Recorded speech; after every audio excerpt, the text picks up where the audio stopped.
Alright, so in this episode we're going to dig in a little further into the engine. The last episode we got the head off. This episode we're going to continue to disassemble this engine block, take a look at a few things, put together a plan as far as the machine work for the block.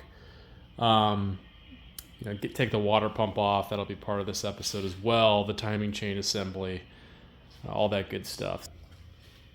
Alright, so the first thing we'll do is get the fan off. And then we'll look at taking the water pump pulley and the actual water pump itself off.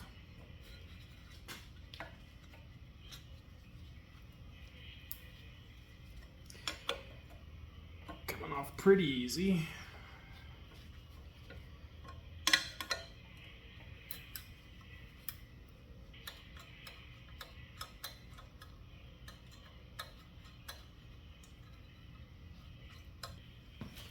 Should just come right off. We'll see.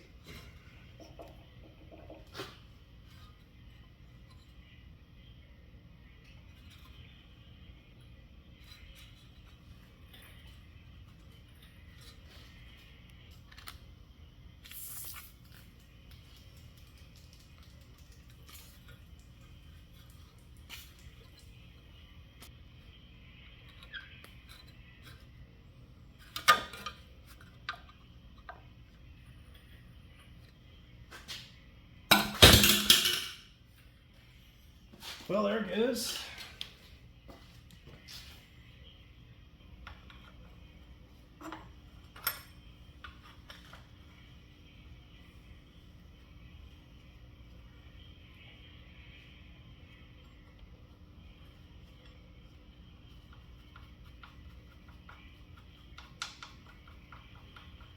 Alright, so all those nuts and bolts came off pretty easily here. We're going to go ahead and try to take the water pump off now. I do expect some radiator fluid to fall as we take this off. We'll get a good look at it inside and just see the condition of the water jacket. Usually a good indicator of what you're dealing with when you take the water pump off. You can see the buildup, the rust buildup left over from the block, over time, oxidizing. I am planning on rebuilding this water pump. It's something I've never done before. There are kits that you can get in the $70-ish range to rebuild these. There's a little bit of a squeal on it when it was running, but it might not be in too bad a shape. So we'll take a look at that and get a better idea here.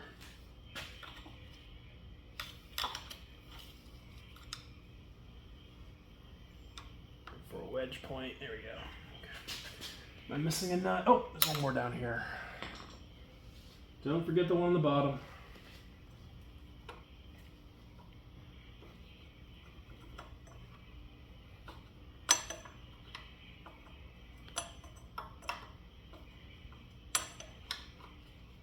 Let's see what we got. Oh yeah, there it goes.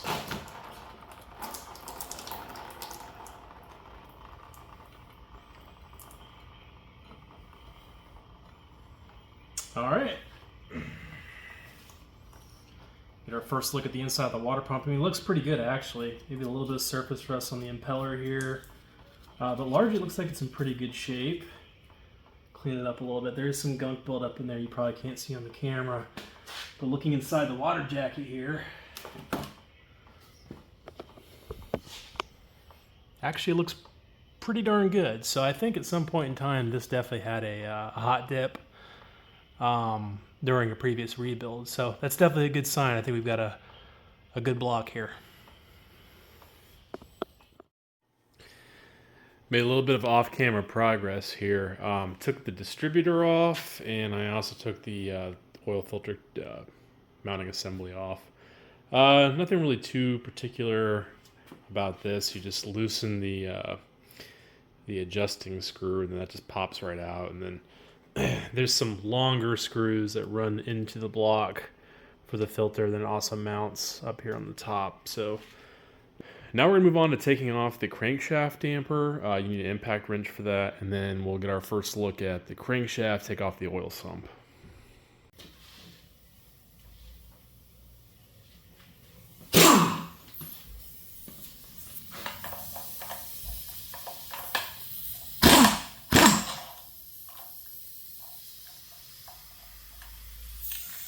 Yeah, get a look at the crankshaft bolt here for securing the damper. So this is one of the older style bolts that was fitted for or was intended to be used to have a rod that you could actually hand crank this with. However, only the first 50 or so, maybe 60 or so XK120s came with an actual hole in the radiator that allowed you to actually access this and hand crank it. I think it wasn't a successful thing. The engine was probably a little too large for hand cranking, and so they kind of abandoned that. But they kept this bolt up until June or July of 52. So my car's a 53. This is a 52 engine, so this is, like I said, this is an older Mark 7 engine. So this bolt is actually not correct. I think I'm gonna go ahead and order a replacement bolt, try to find an original one. Oh, this is a 1 5/16 inch, just be aware of that. Okay, so a couple things to note here. I'm missing the locking plate. There's actually a locking plate that runs in between these 4 bolts right here. Got those off pretty easily, but noticed that there was no locking plate, but this sits on like a conical assembly here, I'm probably going to need to pry it off. I'll try to get it off by hand first. We'll see how that goes. If not, we'll try prying it off. You definitely want to have a pad for this to fall on. If these chip or anything like that, it can impact your balancing on your crankshaft assembly. So we'll take a look at this crankshaft damper, note its condition, see if maybe it looks like it was rebuilt or is brand new. I'm not 100% sure. About $300 to get it rebuilt somewhere. There's a couple places. If you need a recommendation, let me know. So we'll assess it, we'll see how it looks, and make a decision as to whether or not we need to replace it.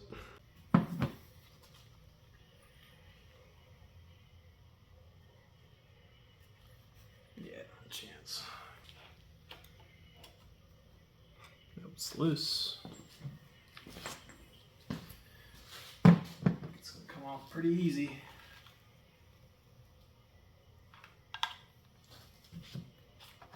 Ah, very easy. Perfect. So I'm going to look at the back here and see if any of the rubber is split off. That's kind of the main thing. This actually looks to be like it's in pretty good position or condition. This actually looks like it's in pretty good condition, if you ask me. We'll take a closer look at it and see.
Yeah, all right, she's slowly starting to come here. I've been kind of going around, just slowly prying it.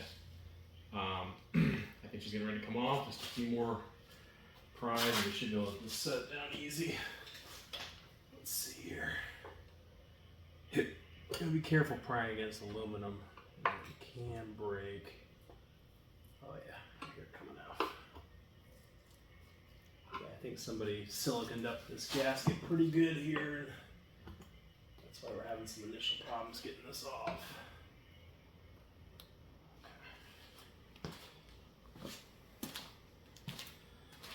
Okay. Access point there, just ever so slightly. Yeah, pry against the cast iron portion. There she is.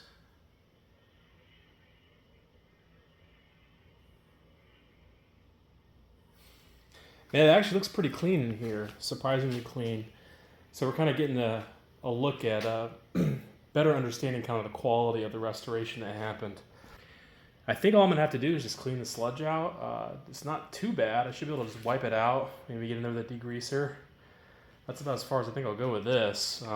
Looks pretty clean. You know, something I said that I would never use was this little faucet thing here. I was just too nervous to actually turn that thing, worried I wouldn't be able to get it closed again, but sure is handy. You know, that remaining radiator or that remaining antifreeze that's in the block, this is the easiest way to get it out rather than just flipping it over and letting it all fall out. So I decided with the water pump that I'm going to go ahead and have this sent off and rebuilt. I just want to make sure it's done right. It's not something I've ever done before, and it can be a little finicky. You know, and taking a closer look at this one, you know, you look in here, it looks a little crusty. I think it needs to be cleaned out. So I'm going to go ahead and just have this rebuilt. And the way this typically works is you send this to somebody who will keep the core, and they will send the previous core they got that's already rebuilt with a new impeller. A few things you want to make sure you get the one with the additional vanes, the impeller with the additional vanes, regardless of which water pump you have. And then on top of that, you want to make sure you have the sealed bearings. So just something to keep in mind. But you know, rough order of magnitude on this, rebuilds can be anywhere from $250 to $350 as a good expectation. One other thing I'll point out is that this particular water pump does not have a casing number. With XK120s, typically it'll have a casing number which reads WX128 on this, which we don't have. I mean, it matches that to a T, and so my only guess is that I know that in Birmingham they had sourced several foundries to make these water pumps, and it's possible maybe this was one done by a foundry that didn't produce as many. That's my only guess. It's definitely not aftermarket. You can tell it's period just looking at it. But I don't really have an explanation for why there's not a casing. I put a question on the form to see, or casing number. Put a question on the form to see if anyone has any input, but maybe you guys know. Let me know. All right, so I'm gonna go ahead and get the oil pump off. This is another thing that you typically need to have sent off to rebuild. But there are tolerances you have to check, clearances, and the condition of the impeller as well. So we'll take a look at that and we'll see what we're dealing with. Hopefully it's in good shape because it's expensive to have to rebuild those.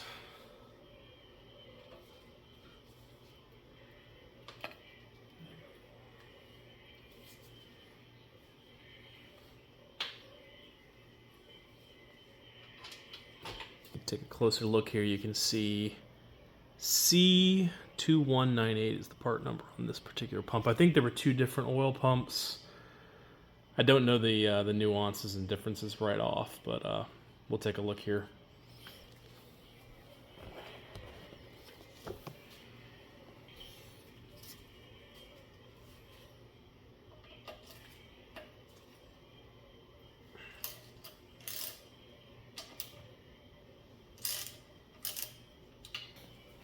Getting our first look here at the oil pump. I think they've got it sealed down.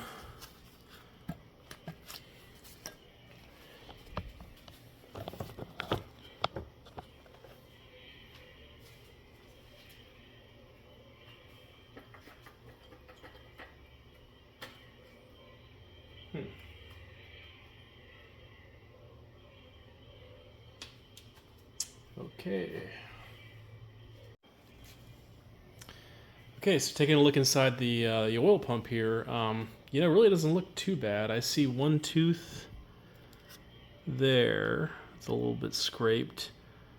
I see one tooth there that's a little bit chipped.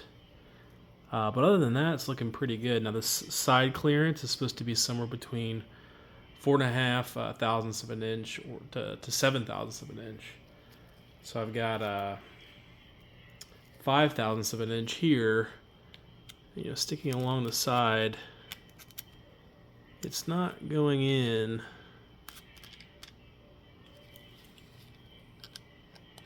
But if I use the 4,000ths,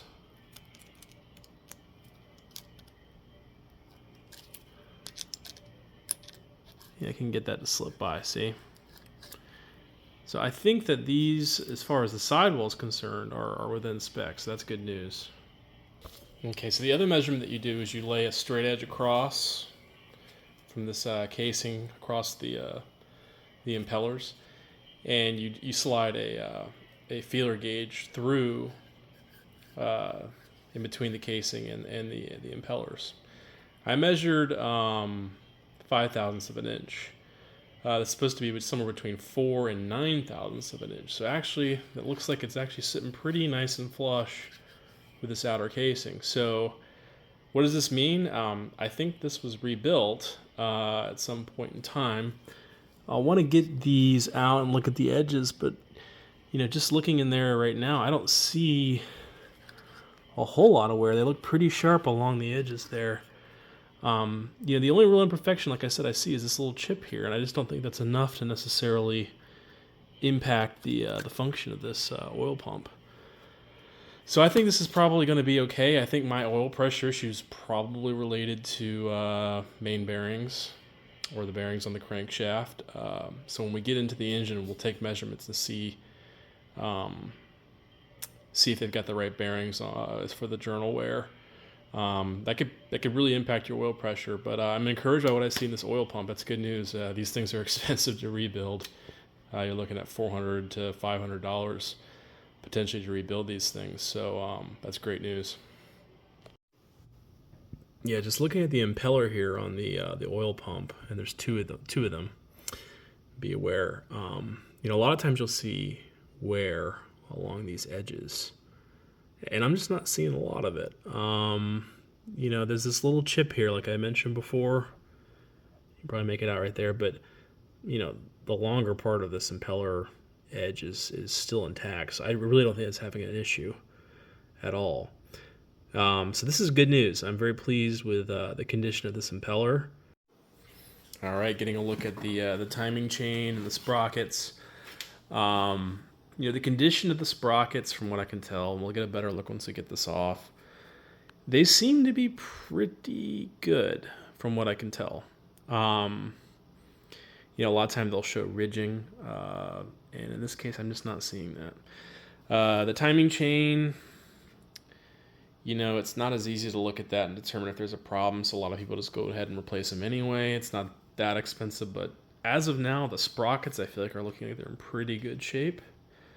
One thing I did notice here, this timing chain guide is actually a nylon guide, which was what they originally came with. I think they switched to rubber in the 50s.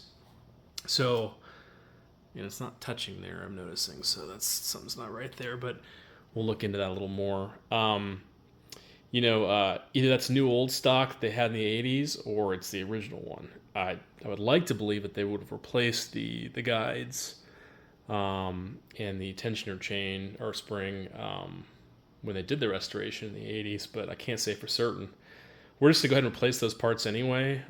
There's the 3 guides and then the 1 tensioner. Each part's roughly 15 or some odd bucks. Not worth it just to go ahead and replace it. So not worth saving. Other thing that I will note, somebody split the pin there on the this timing chain adjuster, where you can adjust the tension of the timing chain. So thankfully, I've got a replacement part for that. We're going to replace this, get this pin out. This pin's supposed to go in and out and allow you to turn this adjuster to adjust spring tension. Kind of a unique design for the era. But overall, I'm very pleased with how this looks on the inside. Like I said, we'll replace the chains, double check the condition of the sprockets, and then make decisions as to what needs to be replaced from there. All right, so just a couple things about piston codes and just looking at this cylinder or this block. I can definitely tell you this block has been decked once before. And the reason why I can tell you is because you cannot read the bore codes. You can just barely make out a G right there. I don't know if you can see it or not. So anyway, and there's some confusion on this, differing opinions, but largely speaking, the consensus is that they targeted G as a nominal bore size, and I believe that's 3.2677 inches, somewhere around there. It's in the manual, so you can look that up. And so they targeted G, but sometimes they were off by a few thousandths of an inch. They had different codes. They had F for being slightly underboard, and they had H for being slightly overboard, and they even had I and J sizes as well. And what they would do is that would correspond with a piston letter that would be on the outside of the piston. And they would match a G bore with a G piston, an H bore with an H piston, to make sure that skirt clearance was, within tolerances. Some people have said that they put an H piston in a G cylinder. I'm not convinced about that. I think that's probably like a cheap rebuild, where rather than taking the block out, you can replace the pistons from beneath, or after, like, say, 30,000 miles. Normal wear and tear, you assume is a few thousandths of inch extra, wear and tear on the bore. So put the next higher piston grade in without taking any precision measurements. So, and the other thing I could tell you is that these pistons are definitely not original. Lots of carbon buildup on them. Number of reasons why that could be. So we're definitely going to have to do a little more investigation on that. But the reason why these are not original pistons is because I do not see the letter code on the outside of the piston. So I believe that what we have here is probably a decked and overboard cylinder block, probably 10 thousandths to 20 thousandths of an inch, give or take. Now they say at the maximum you can overbore these cylinders is 30 thousandths of an inch. I've heard people challenge that, but that's what it says in the manual. So I'm guessing it's somewhere between 10 and 20 thousandths of an inch. We'll figure that out. But most importantly, we need to make sure that the skirt clearance of these pistons is accurate to the bore. So the next video, once I get the crankshaft out, is going to cover all of those precision measurements. And to me, this is the most important part of the restoration. So definitely I'd be looking for that video to come out. Overall, it looks like it's in pretty good shape. We'll get these studs out, put a straight edge on the block, make sure it's straight. I think we'll probably just go ahead and get the block hot dipped, maybe do an acid etch on it, just to get everything cleaned up. But I think it's looking in pretty good shape. Look at the jackets. They seem to be the right size, not too much corrosion. Pretty happy about that. So I think we're looking at an early rebuild that's probably sat around for 40 years. All right, that does it for this episode. Really appreciate you guys watching. Be looking out for the next one. That one's going to be really important. I'm going to call that my precision measurement episode, where we check crankshaft end play. Then we take the crankshaft out, pull the pistons out, measure the bore the bore width of the bore gauge, measure the skirt diameter of the pistons, measure the diameters of all the journals on the crankshaft. These are the things that make for a quality rebuild. So it's really important. I think that episode's going to have a lot of great information. So appreciate you watching this one, and we'll catch you next time.